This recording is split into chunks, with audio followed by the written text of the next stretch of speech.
Nasali tayo ng pooling at panrace mga par, tagusan. Syempre po for today's video natin to. Let's go!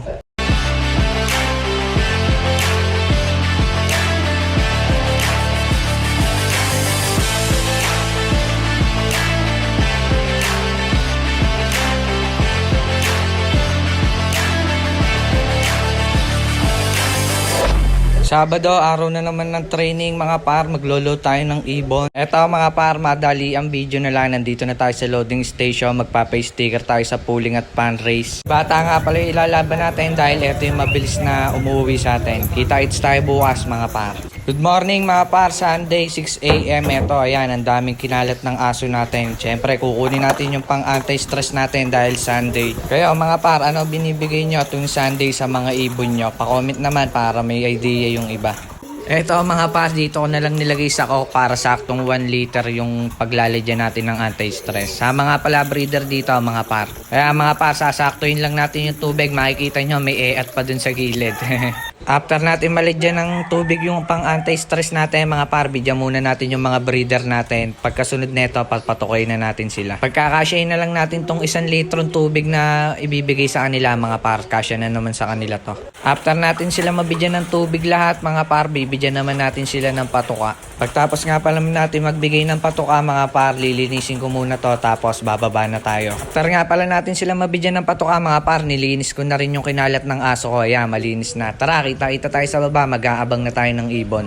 At syempre mga par, hindi mawawala yung kape natin habang nag-iintay tayo ng ibon. Ayan, naglabas na rin pala ako ng electric fan. Solar yan mga par, kasi sobrang init ng panahon ngayon. Katitimpla ko nga lang pala ng kape mga par, biglang dumating si Boss Jaynard. Makikiabang na siya sa atin. Syempre, papatulong na rin tayo mag-clock. Ayan, na siya mga par. Tik pa nga tayo magka-problema mga par dahil wala na pala akong load sa kubo. Kaya nagpa-load pa ako sa Gcash. Tapos ayan, pinorkas na natin ang pawian neto. Syempre, mag-uumpisa tayo mag-abang mga par. 1, 2, ayan, 831. Tapos ang 1-1 natin is 838. Ang 1,000 natin is 846 pababa. After nun, dumating na rin si Boss Miggy kasi may ka-side bet siya.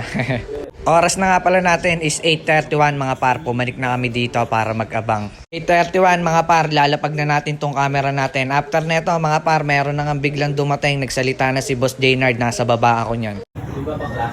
Wala pa eh.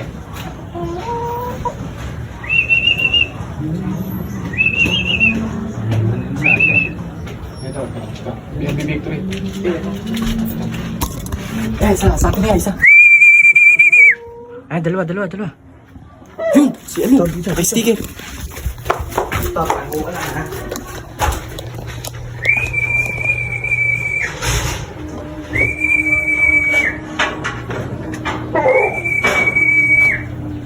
Ay. Oh. Mga par, kung maririnig nyo may lumagabag na sa bubong, kaso eto mga par, hirap na hirap tayong tawagin. Talagang hindi tayo binabaan netong mga to. Times 2 na natin mga par para mabilis.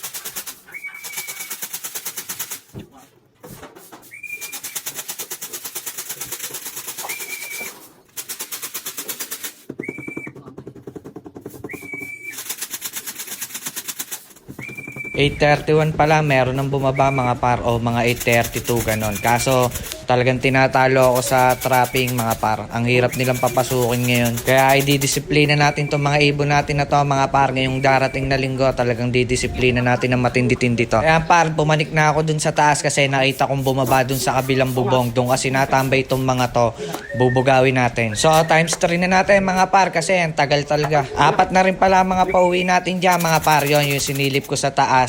Ewan ko, baka nakasama rin yung sabay-sabay yung uwi nila kasi nagtambayan sila dun sa bubong. Tsaka binabato ko kaya siguro nadala lalo yung ibon. So, sa susunod na video natin mga pare, ito, tignan natin.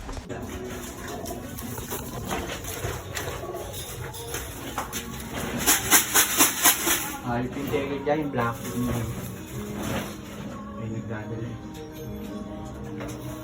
Kaya mga par, 15 minutes na ata kami nag-iintay kaso hindi talaga kami binabaan ngayon ng ibon. Hindi ko alam kung anong naging problema. Balik tayo sa taas guys, papakita ko sa inyo yung ibon kung saan sila nakatambay. Eto pala mga par, 8:33 ako nagbaba ng camera nang may dumating na dalawa. North sila binibitaw pero sa south sila lumalabas mga par. Bakit kaya ganon? Congrats nga rin pala sa nanalo sa pooling sa BFA si paring Wensi. Nestmate yan nung black check natin. Sinali natin ng pooling din kaso hindi tayo binabano yan. Napakabilis ng trapping niya, sana all. Nag-clock nga pala siya 8:37 AM. Siya yung champion ngayon ng pooling. Congrats pare. Nakapag-clock nga pala tayo is 8:57 AM. Ito yung nga pala yung nestmate nung nanalo kay paring Wensi. Ang haba ng kinain niya sa bubong mga par ng oras ka. Kung titignan nyo.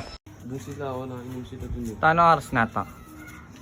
Ano lang, huwag natin na ibang gan. Ito nga pala par, kulang tayo ng isa pero nakabalik din mga 12 PM. Sayang yung laban mga par, nanghihinayang pa rin ako hanggang ngayon. Nanghihinayang ako dun sa 2 laps mga par. Kahit 1,000 sana nakalak natin pero ang baba na nung clock natin mga par. Nasa 900 na lang ata yun. Hindi na siguro mahabol to. Tapos si Bata nagpaka-top na sa bubong mga par. Kaya wala nang pag-asa si Bata mga par. Babawi na lang tayo sa Sabado. Sayang yung entry natin mga par. Nagkamali tayo ng bahagya. So hanggang dito na lang tayo mga par. Kita-kita tayo sa susunod na video. Walang mawawala. Bye-bye.